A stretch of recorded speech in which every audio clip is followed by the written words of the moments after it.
A mind untrained is like a wild horse, powerful, fast, and uncontrollable.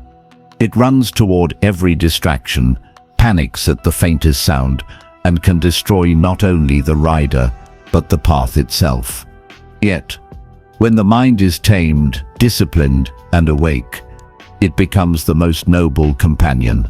It can carry you across the roughest terrain, see through the darkest nights, and bring you to peace, not through escape, but through understanding. You are not your thoughts, but you live with them, sleep beside them, wake up under their spell. They shape how you see the world, how you speak to others, how you treat yourself. The Buddha said, "All that we are is the result of what we have thought." The mind is everything. What we think, we become. So I ask you now, not with urgency, but with presence. Who is the master in your house? Is it the restless, scattered, wounded voices that echo from your past? Or is it the still, clear, wise presence that watches? Because both live within you, but only one must lead. The world today is louder than ever. 1,000 choices, 10,000 distractions, endless noise. We are pulled by likes, by headlines, by what others think of us, by fears of not being enough. In this chaos, the mind untrained suffers deeply. It believes every story, it reacts to every comment, it clings to every emotion as truth, and in doing so, it becomes the master. But the teachings of the Buddha were not written to be worshipped. They were lived to be practiced. He did not ask for blind faith, but deep looking. He taught not how to run from life, but how to meet it with clarity, compassion, and courage. To master your mind, you begin with seeing clearly, not through the filter of ego, or habit, or fear, but through direct observation. To sit, to breathe, to notice the arising and passing of thoughts. Like clouds across the sky, you do not fight them, you do not follow them, you simply observe. In this seeing, there is power. For what you can observe, you do not become. And slowly, a new clarity arises. Like still water settling after a storm, you begin to see that anger is just a spark, not a wildfire. That craving is just a shadow, not the substance. That fear is just a fog, not the truth. And that in the core of your being, there is a silence that is never disturbed. Discipline is not repression, it is not denial, it is not beating the mind into silence. It is the training of attention, the returning, again and again, like a loving parent guiding a child, not with anger, but with steadiness. The Buddha spoke of the middle path, not indulgence, not denial, but wisdom. You must choose again and again what thoughts you water, for thoughts are seeds, and they grow. A moment of resentment may seem small, but repeated, it becomes identity. A moment of gratitude may feel fleeting, but nurtured, it becomes refuge. Choose your garden with care. When the mind is calm, it becomes a mirror. It reflects reality as it is, and only then can you respond, not react. Only then can you love without grasping, act without clinging, speak without harming. This is not weakness, this is mastery. Let us journey deeper, for the mind, once stilled, becomes a lamp, and that lamp begins to illuminate your beliefs. Are your beliefs inherited or investigated? Are they cages or wings? Many live not from direct experience, but from borrowed fear, handed down from voices that themselves were never free. The Buddha urged us to question, not out of rebellion, but out of reverence for truth. To believe nothing just because a teacher says it. To test it in the fire of your own awareness. The Dhammapada says, "As a solid rock is not shaken by the wind, so the wise are not moved by praise or blame." So when someone insults you, can you watch the mind? When someone praises you, can you see the grasping? When a fear arises, can you breathe with it instead of feeding it? This is where freedom begins, not outside, but in the space between the trigger and your response. Your mind is not your enemy, it is your instrument. But like any instrument, it can be used to create harmony or chaos. You are the musician, your awareness, the conductor, and your life. It is the music. Let the music not be noise, let it be stillness, woven into each note. Let it be presence, humming in each action. Let it be compassion, echoing in each word. And now, let us continue this path together. Let us continue this path together. What is clarity if not the ability to see without distortion? When the mind is clouded by desire, we see pleasure where there is poison. When it is stained with aversion, we see threat where there is only neutrality. When it is laced with ignorance, we wander in circles, mistaking the illusion for the path.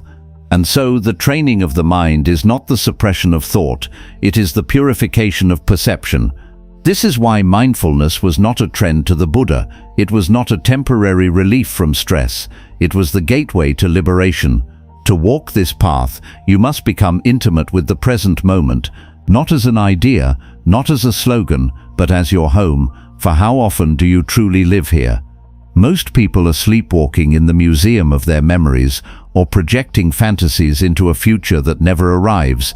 But when you master your mind, you reclaim your life. The breath is your anchor.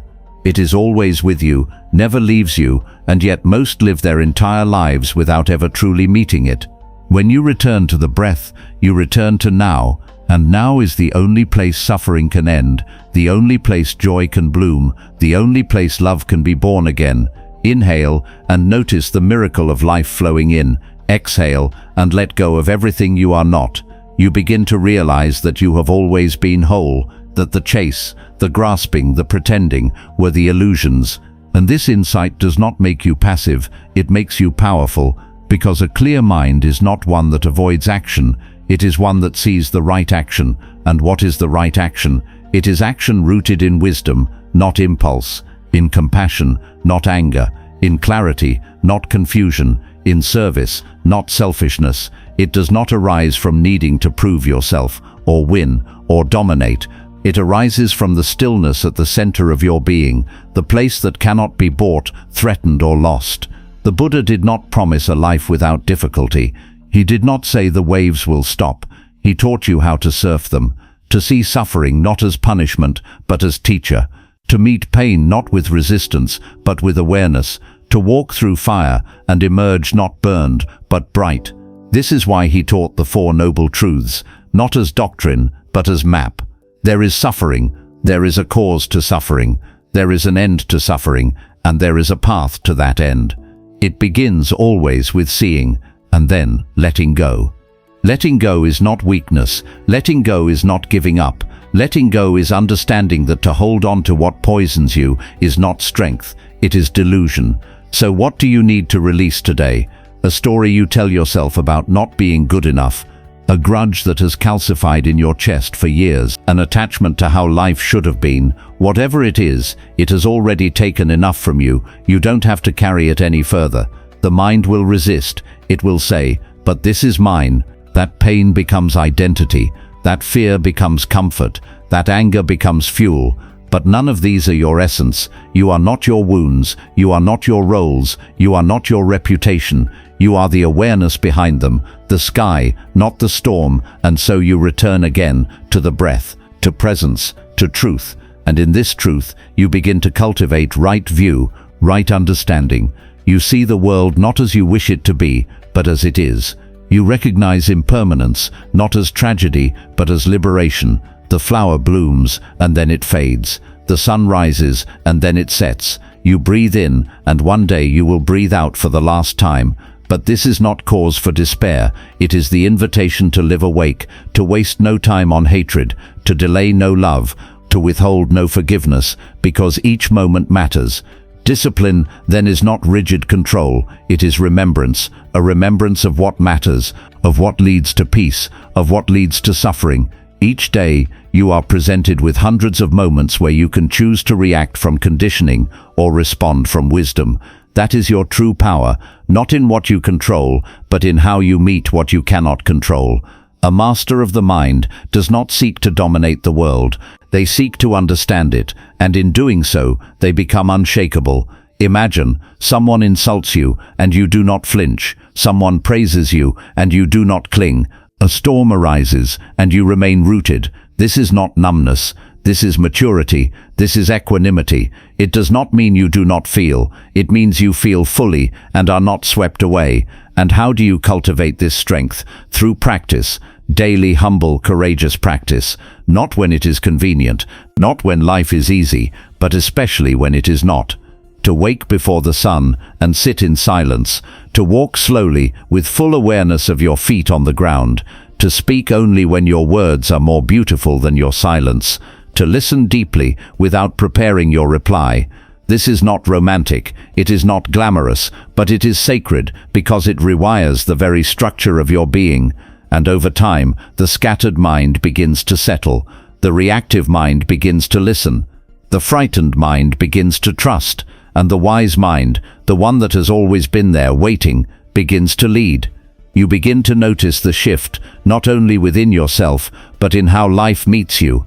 When you are still, others feel still around you. When you are present, others awaken in your presence. You become a mirror, not to their flaws, but to their essence. And what greater gift is there than to live in such a way that your very being becomes medicine? But this is not for the faint of heart. This path asks for everything, every illusion, every mask, every defense. It asks you to die to who you think you are, so that you can be reborn into who you truly are. Not a name, not a job, not a label, but a presence, a light, a clarity. And with this clarity comes a vision, not just of the self, but of life. You begin to see suffering, not as random, but as conditioned. You see others not as enemies, but as mirrors. You see obstacles not as punishment, but as practice. Every difficult person becomes your teacher, every setback your training ground, every heartbreak your initiation. This is not naive optimism, it is radical wisdom, because you realize everything is workable. When the mind is mastered, even chaos becomes canvas, and so you ask yourself, not why me, but what now? Not how do I avoid this, but how do I grow from this? And this growth is not linear. It spirals, it circles, it deepens. Some days it feels like flying, other days like crawling, but every step is sacred. Every step is enough. Even when you forget, the practice remembers. Even when you fall, the ground holds you. Even when you fear, the breath continues. And in this remembering, you become free. Not because you have escaped the world, but because you have embraced it. Not because you control your thoughts, but because you are no longer their servant. You bow to your fear and move anyway. You bow to your pain and love anyway. You bow to the mystery and trust anyway. This is the way of the awakened heart, not soft but strong, not detached but deeply connected. A heart that sees clearly, feels deeply, and acts wisely. And now we go even deeper. And now we go even deeper. Because the more you master your mind, the more you meet the parts of yourself you've hidden from. Not the masks you show the world, but the quiet corners, the secret aches, the forgotten child that still longs to be seen. True mastery is not perfection, it is wholeness, and wholeness includes the shadow. The Buddha never denied suffering, he looked straight into it, with eyes wide open, with heart unguarded. He taught that by turning toward the wound, we discover the way. And what is the wound but a place where love has not yet reached? So when sadness arises, do not run. Sit with it like a friend. When jealousy stirs, do not suppress it. Bow to it and ask, what are you afraid of losing? When doubt enters the room, do not push it out. Invite it to tea and let it speak. For in listening, you will discover that even your darkest thoughts are just messengers, and that the message is always, come home. The mind creates stories to protect you. It tells you you're not ready, that you're not worthy, that one day, someday you'll be whole. But the Dharma whispers a deeper truth. You are already enough, not because you have nothing to work on, but because your essence was never broken. And when this truth is felt, not just understood, a softening occurs. You stop fighting yourself. You stop fighting life. You begin to trust the unfolding, even when it's messy, even when it hurts. Because you know now, pain is not failure, it is fuel for awakening. Compassion arises naturally, first for yourself, then for others. You begin to see that everyone is doing the best they can with the level of consciousness they have, and though that doesn't excuse harm, it opens the door to understanding. Forgiveness is no longer a transaction. It becomes a release, not of accountability, but of your own bondage. And here, a new kind of power is born, not the power that needs to conquer, but the power that knows how to hold space, a power that doesn't need to shout, but whose silence commands respect. You become a mountain in the storm, not because you are unfeeling, but because you are deeply rooted, in truth, in presence, in the great mystery that is this life. And with this rooting, a deeper purpose reveals itself. Your life is no longer just about your success, your comfort, your image. It becomes about contribution, about alleviating suffering, about serving something larger than the self. And this is the paradox of freedom. The more you let go of the ego's grip, the more you realize joy was never in getting what you want. It was in remembering who you are and living from that place. This remembrance does not happen once. It is a returning, breath by breath, moment by moment. You forget, you remember, you fall, you rise, you doubt, you trust, again and again, like waves returning to the shore, and each return strengthens the muscle of awareness. You stop getting lost for as long. You stop believing every thought. You begin to discern, this is fear speaking, this is the past echoing, this is the heart knowing. And the more you follow the heart, not the reactive heart, but the wise heart, the more aligned your life becomes. Your actions match your values, your words match your truth, your presence matches your purpose, and this alignment brings peace. Not the peace of a life without pain, but the peace of a mind that no longer fights with pain. A peace that allows everything, holds everything, transforms everything. You become the eye of the hurricane, and from that still point, you begin to see others clearly. Not as objects, not as roles, not as threats, but as fellow travelers, each carrying burdens you cannot see, each longing to be loved, each searching, stumbling, awakening in their own way. Judgment falls away, comparison dissolves, and in its place, reverence. You walk through the world not as a critic, but as a blessing, not as someone trying to win, but as someone remembering, we are one. This does not mean you let go of boundaries. On the contrary, your boundaries become clearer because you no longer set them from anger, but from wisdom. Not from fear, but from love. Love for what is sacred within you. Love for what you are here to protect. Love for what you must preserve in order to serve. And so, your discipline deepens. You say no, not because you are cold, but because you are clear. You stay silent, not because you are afraid, but because you are listening. You act, not to be seen, but because it is right. This is what it means to master the mind. To no longer be a puppet pulled by your impulses, but a conscious creator of your path. And it is not a destination, it is a devotion, a daily vow to return to breath, to return to awareness, to return to love. And in that return you will find the greatest treasure, not a life free of struggle, but a mind free in every struggle. A mind that sees each difficulty not as enemy, but invitation. Invitation to slow down, to feel, to question, to soften, to wake up. And what else are you here to do if not wake up? Not just once, not just in retreat, but in the middle of traffic, in the middle of conflict, in the middle of heartbreak, because those are your temples too.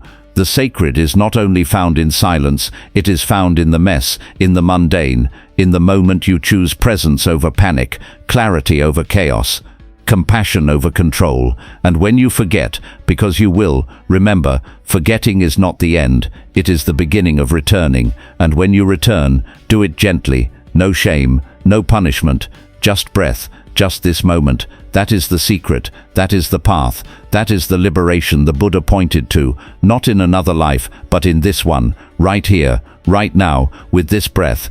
With this breath. And perhaps that is all it takes. Not a grand revelation, not a cosmic explosion, but a quiet shift, a moment of stillness where the mind bows to the heart, where fear bows to truth, where illusion dissolves into presence. You do not need to climb mountains to find freedom. You do not need to escape to a cave. You do not need to erase your past.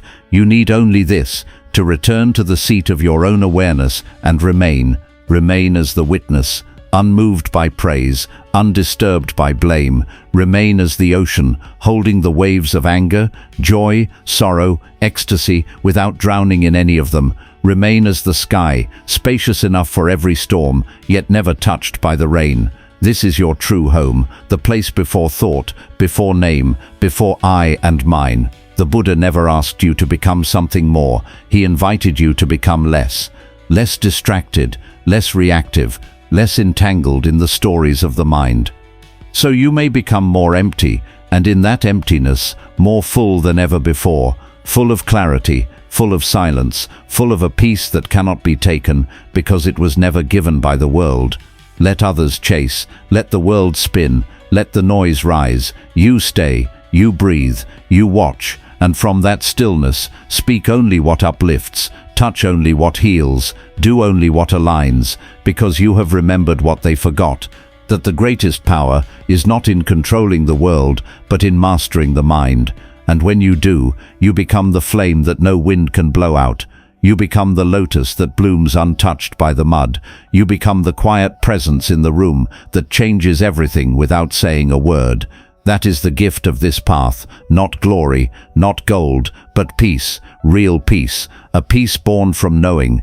Nothing needs to be added, nothing needs to be proven, nothing needs to be feared, because you are awake, at last, and that changes everything. So now, take one more breath, not to escape the world, but to enter it fully, as the master of your mind, as the master of your moment, as the master of your life. And may all beings awaken to this truth. May all minds return to their rightful master. May all hearts rest in their original stillness. And may you walk this earth, not as a seeker, but as one who has found.